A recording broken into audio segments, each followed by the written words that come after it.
찬송가 315장 부르심으로 새벽 예배 시작하도록 하겠습니다.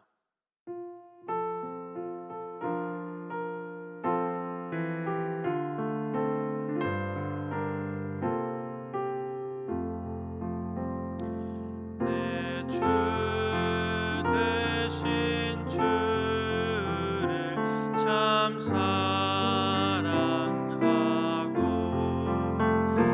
곧 그에게 죄를 다 고합니다. 큰 은혜를 주신 내 예수시니 이전보다 더욱 사랑합니다. 주 날 사랑하사 구하시려고 저 십자가 고난 당하셨도다. 그가 시관 쓰신 내 주 배우니 이전보다 더욱 사랑합니다.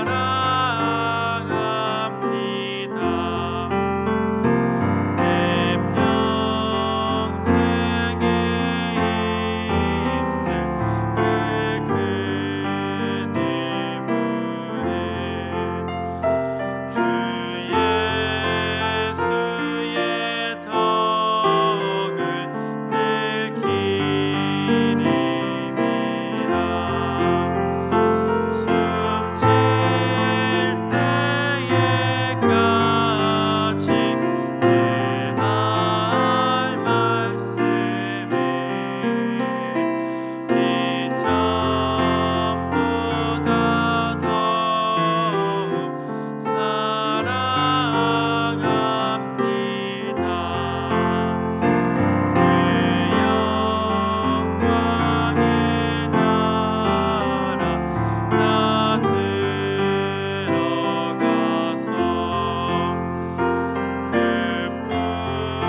풍성한 은혜 늘 감사하리. 금면류관 쓰고 나 찬송할 만 이전보다 더욱 사랑합니다. 아멘. 오늘 하나님께서 저희에게 주신 말씀은 예레미야 52장 12절에서 23절 말씀입니다. 봉독하겠습니다. 바벨론의 느부갓네살 왕의 19째 해 5째 달 10째 날에 바벨론 왕의 어전사령관 느부사라단이 예루살렘에 이르러 여호와의 성전과 왕궁을 분사르고 예루살렘의 모든 집과 고관들의 집까지 불살랐으며 사령관을 따르는 갈대아 사람의 모든 군대가 예루살렘 사면 성벽을 헐었더라. 사령관 느부사라단이 백성 중 가난한 자와 성중에 남아있는 백성과 바벨론 왕에게 항복한 자와 무리의 남은 자를 사로잡아 갔고 가난한 백성을 남겨두어 포도원을 관리하는 자와 농부가 되게 하였더라. 갈대아 사람은 또 여호와의 성전의 두 놋기둥과 받침들과 여호와의 성전의 놋대야를 깨뜨려 그 놋을 바벨론으로 가져갔고 가마들과 부삽들과 부집개들과 규발들과 숟가락들과 섬길 때 쓰는 모든 놋그릇을 다 가져갔고 사령관은 잔들과 화로들과 주발들과 솥들과 촛대들과 숟가락들과 바리들 곧 금으로 만든 물건의 금과 은으로 만든 물건의 은을 가져갔더라. 솔로몬 왕이 여호와의 성전을 위하여 만든 두 기둥과 한 바다와 그 받침 아래에 있는 12놋 곧 이 모든 기구의 논무게는 헤아릴 수 없었더라.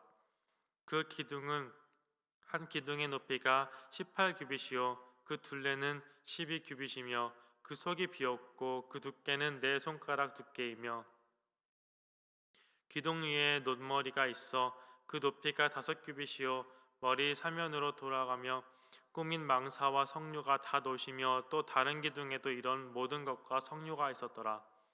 그 사면에 있는 석류는 96개요 그 기둥에 둘린 그물 위에 있는 석류는 도합이 100개여더라. 아멘. 오늘 말씀을 보면 바벨론의 왕이 저항을 한 예루살렘을 치러 와서 결국 심판을 받는 예루살렘이 얼마나 비참한 모습으로 멸망하게 되는지, 폐허가 되는지를 설명하고 있습니다. 지난 말씀을 통해 우린 하나님을 떠난 시드기야 왕의 비극을 보게 되었고, 오늘은 예루살렘 성과 성전과 왕궁이 망가지는 모습을 자세히 기록하고 있습니다. 느부갓네살 왕이 사령관인 느부사라단을 보내어 예루살렘에 이르러 여호와의 성전과 왕궁과 모든 집과 고관들의 집을 불살랐다고 나옵니다.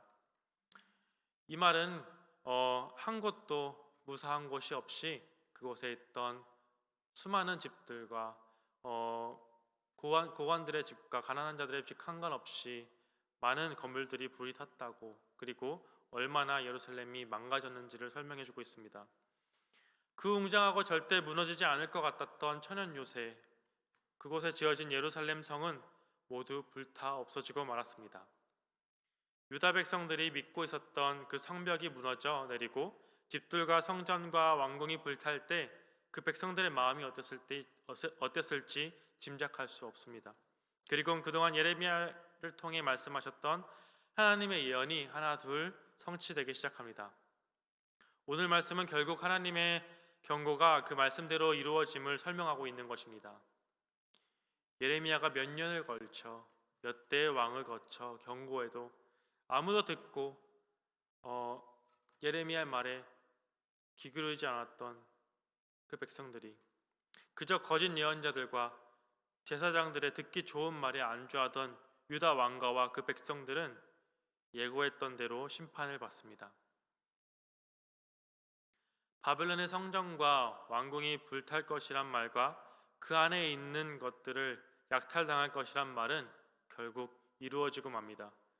느부사라단은 예루살렘 사면 성벽을 헐었습니다.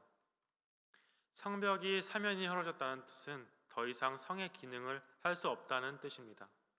예루살렘은 더 이상 성이 아니란 말이며 그곳의 백성들은 위협에 노출되었단 말입니다.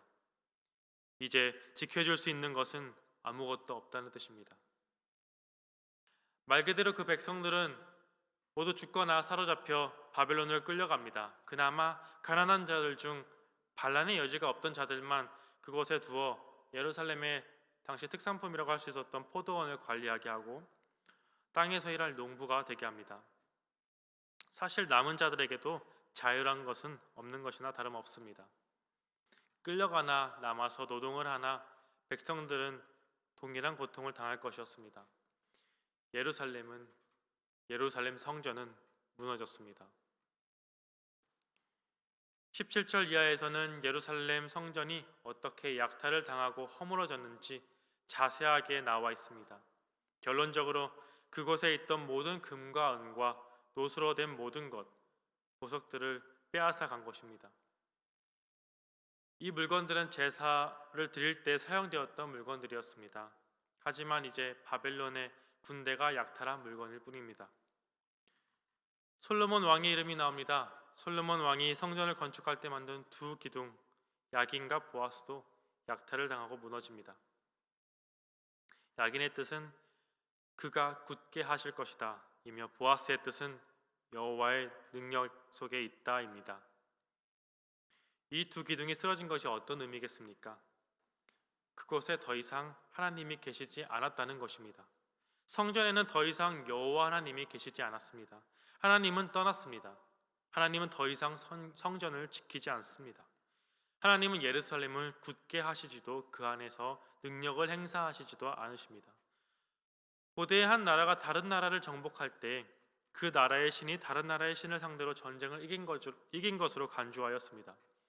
아마도 바벨론 군대가 성전을 다른 용도로 사용하지 않고 바로 약탈해서 허물어버린 데에는 금전적 이익을 챙기려는 목적도 있었겠지만, 바벨론 신이 남유다 신을 상대로 이겼고 그 신전을 무너뜨렸다라는 의미가 컸을 것입니다. 하지만 예레미야의 관점은 다릅니다. 예레미야에서 우리가 알 수 있듯이 결국 이것도 하나님의 계획하심 속에 있었던 것입니다. 하나님의 심판의 과정이었고, 자신을 떠난 백성, 언약을 깨버린 백성에게 내리신 결론이란 것입니다. 즉 바빌론 신이 유다 신을 무너뜨린 것이 아닌 모든 것이 하나님의 주권 아래에 있다는 것입니다. 오늘 말씀을 보면 하나님은 그저 바벨론 군대가 성전을 약탈하도록 둡니다. 그 안에 있는 여러 화려한 장신구와 제사에 이용되었던 삽과 그릇, 놋대 등등 수많은 것들은 바벨론 군대가 빼앗아갑니다. 이것에는 큰 의미가 없습니다. 이것에는 큰 의미가 있습니다. 하나님이 성전에 계시다 생각하고 성전 밖에선 하나님의 존재를 무시하며 행동하던 유다 왕과 백성들에게 하나님은 더 이상 그 성전에 계시지 않음을 보여줍니다.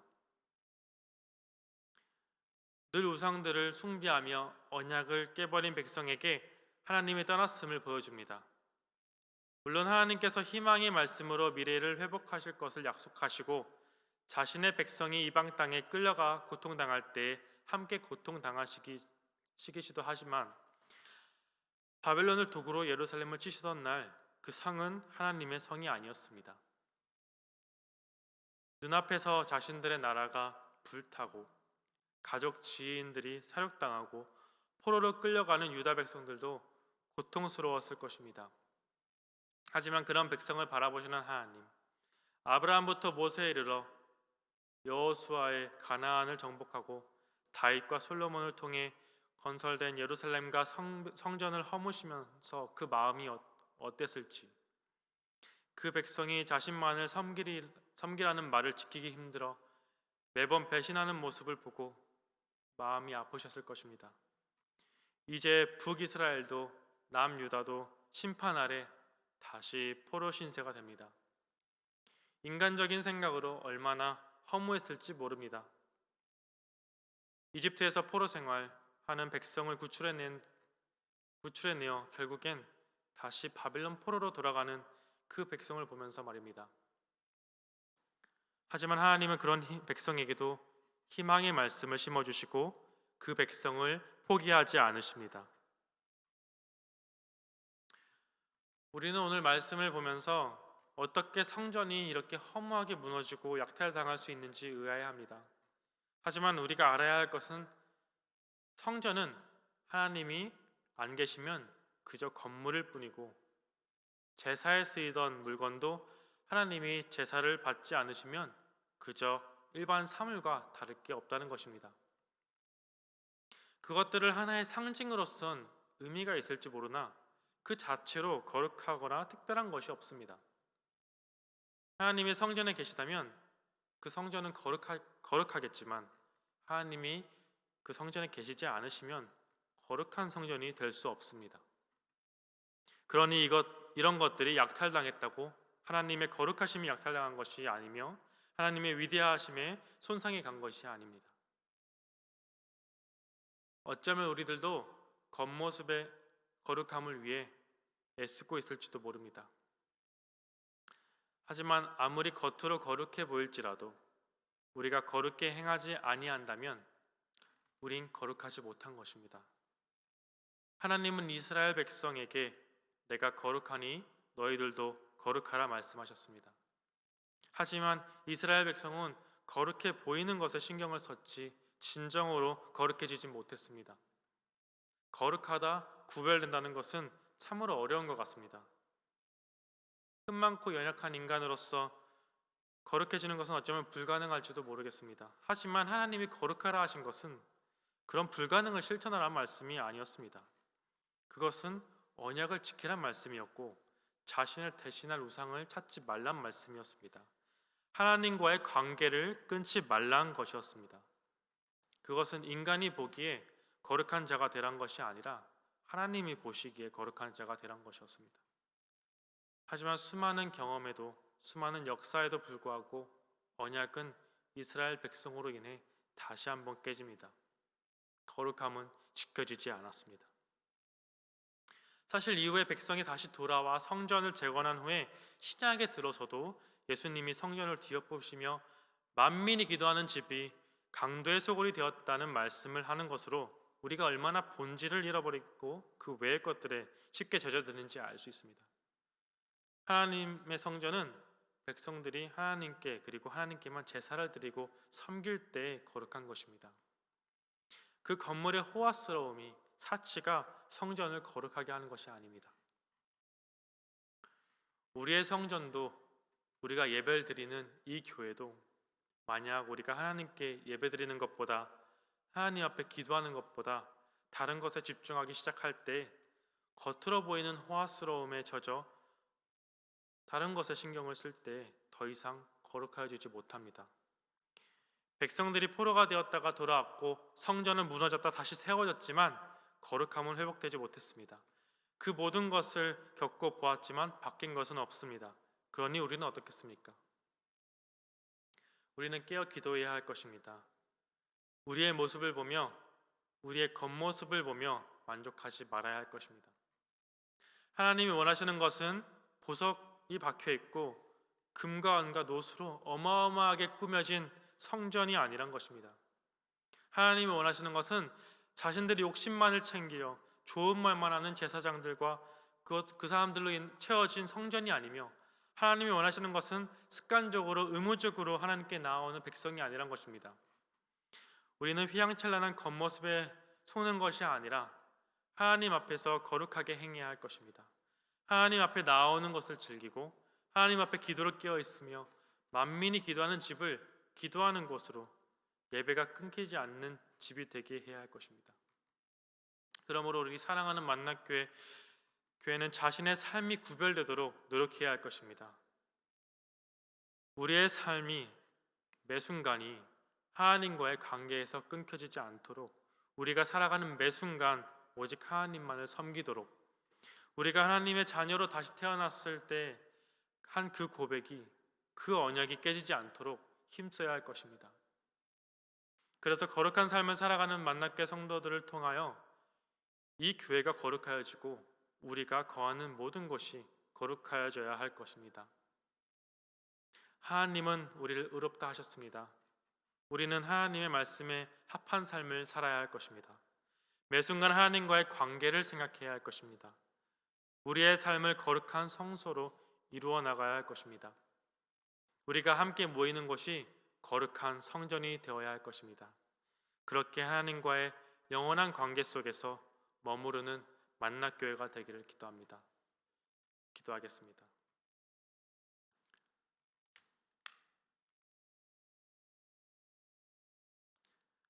거룩하신 하나님, 주님의 이름을 찬양합니다. 하나님만이 거룩하시지만 오늘 우리를 거룩하다 칭하시고 우리를 거룩의 자리로 부르십니다. 주님, 우리가 그 부름을 받아 나서게 하시고 구별된 삶을 살 수 있도록 이 세상과는 다른 삶을 살아갈 수 있도록 도와주십시오. 주님, 겉모습만 거룩해 보이려고 하는 어눌한 마음, 나태한 마음을 용서해 주시고 우리가 하나님이 진정으로 원하시는 것에 신경 쓰게 하옵소서. 예수님의 이름으로 기도드립니다. 아멘.